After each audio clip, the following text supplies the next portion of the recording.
Spider-Man Across the Spider-Verse. Going back to the first Spider-Verse movie, I remember finding it to be one of the best, if not the best, Spider-Man movie I ever seen. It has an amazing animation and has one of the best coming-of-age stories.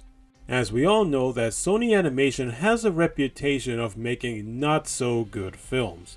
They made some few hidden gems like Surf's Up, Cloudy with a Chance of Meatballs, and Arthur Christmas, but they do made a bunch of mediocre and crappy ones, like the Hotel Transylvania movies, the Smurfs, the Open Season movies, and of course, the Emoji Movie. Speaking of that, it's actually funny how Sony thinks that the Emoji Movie will save their animation division, but it was destroyed by everyone and it became one of the worst animated films of all time. But when Miles Morales swings by with his own Spider-Man movie, it was surprisingly a phenomenal hit. And it changed Sony Animation and they start making some more enjoyable films. So when they announced that there's going to be not just a sequel, but a two-parter in a Spider-Verse sequel, I was super excited. And it's going to be 2 hours long? There's never been an animated movie that has that running time. Mainly because animation is expensive and even the kids couldn't handle watching a 2-hour flick, except for the movies from the MCU. So now that Miles and his Spidey friends are traveling to other universes, is Across the Spider-Verse an awesome step up? Let's take a look. First off, look at it. Just look at it. The animation is definitely more superior than its predecessor. They brought in thousands of artists and animators to work on this movie, and you could tell that they put in a lot of passion on making the visuals. From the variety of art styles of the other universes and the design of the Spider People really do blend in together. Like how the colors of Gwen's world are filled with water paint colors, Spider-Punk's design and animation have this 80s rock music style. All of these different types of Spider-Man and women have really amazing designs.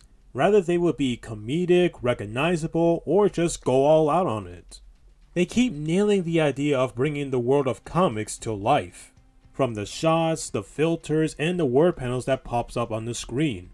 The action scenes are so stunning and fun, you don't want it to end. And like the other Spider-Man movies, it feels like you are swinging through the air with the other heroes.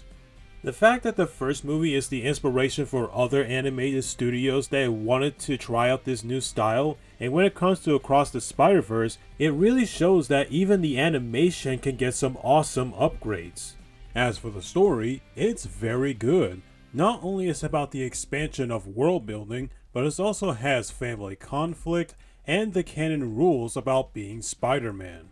Miles has a struggled time trying to keep the balance between his hero life and normal life. He wanted to make his parents proud of what he's doing at school and become a responsible person, but because he's busy dealing with a new villain, discovering a world of Spider-Mans, and all while keeping his alter identity a secret, the dynamic between Miles and his parents has become more problematic. You do sympathize with him.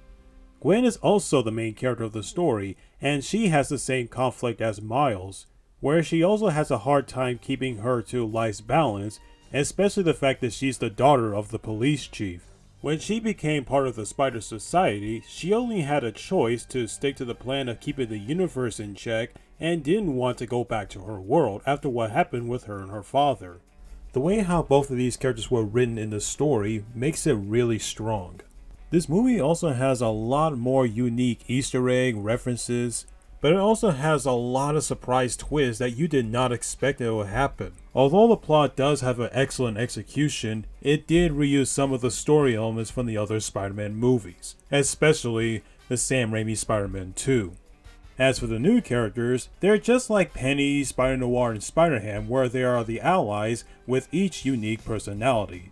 You got Pavitr, the fun-spirited Indian Spider-Man, Hobby, the punk rock Spider-Man who's an anti-fascist who's against the system, Jessica Drew, who is Gwen's mentor, and then you got Miguel O'Hara, aka Spider-Man 2099. He's pretty much one of those antagonists where they wanted the rules of their world to be straight and followed. Honestly, I don't like these types of villains, but they didn't make him too obvious. Sure, he could be short-tempered and treat Miles like dirt, and his mistakes. but he thinks all the things he did isn't wrong. But you and the other characters know it's wrong. He's kinda like Belos from the Owl House. Oh, by the way, if any of you ask me to review the Owl House, don't worry. I actually have plans to talk about it. Peter B. Parker is the only other Spider-Man from the first movie who makes his return. He now has a healthy life when he got back with Mary Jane, have a daughter, and still a supporter to Miles. The only flaw that I have with him is that he's not as funny as he was before. As a total side note, that's also the other flaw that I have with this movie. The comedy is not all that funny. It has some good laughs, but it doesn't have the same amount of humor as the last film. There is one true villain of the film, and his name is The Spot. At first he's just some one-off joke bad guy who wanted to be Miles' nemesis, but he can actually be a real threat. It turns out that he used to be a scientist that Miles hit him with a bagel, and after shutting down the collider, the explosion transformed him into a being that can make portals from the spots that's all over his body.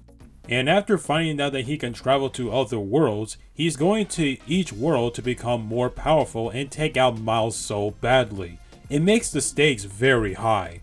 What really makes the story and the writing at its best is about Miles as Spider-Man.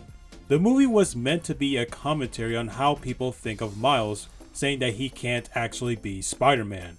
In the movie, when Miguel explains to him about how their universes works and their lives will always have to be the same. But he thinks Miles will never be Spider-Man. He doesn't belong to their society, and the spider that bit him should never come to him, then none of this would have happened. But Miles doesn't want to do the same traits that the other spider heroes do. He wants to prove all of them that maybe he can save everyone and tell his own life story of being Spider-Man his own way. I can do both! Spider-Man, always! Not always. What about Uncle Ben? If not for Uncle Ben, most of us wouldn't be here.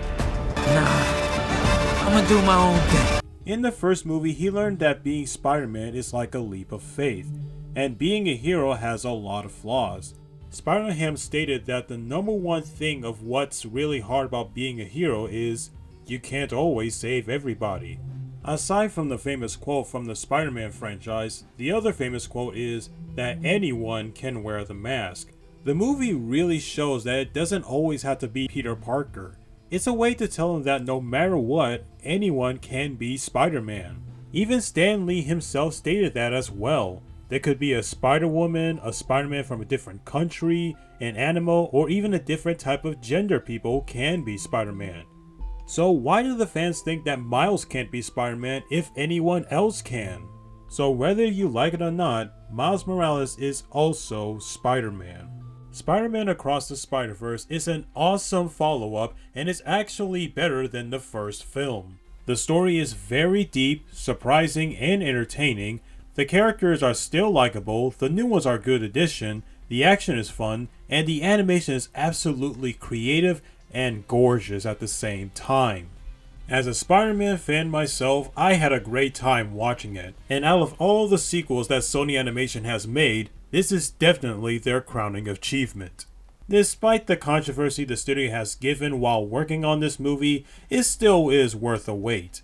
And to all the animators and artists who have a struggle working on it, I'm very sorry. Obviously it deserves the star medal, and remember, this is part 1. We have to wait a while till part 2 comes out, and I do mean a while. So, if you've seen Across the Spider-Verse, then tell me what you think in the comments. And thank you for watching the video. Be sure to like it and subscribe to the channel for more content, and I'll see you all next time.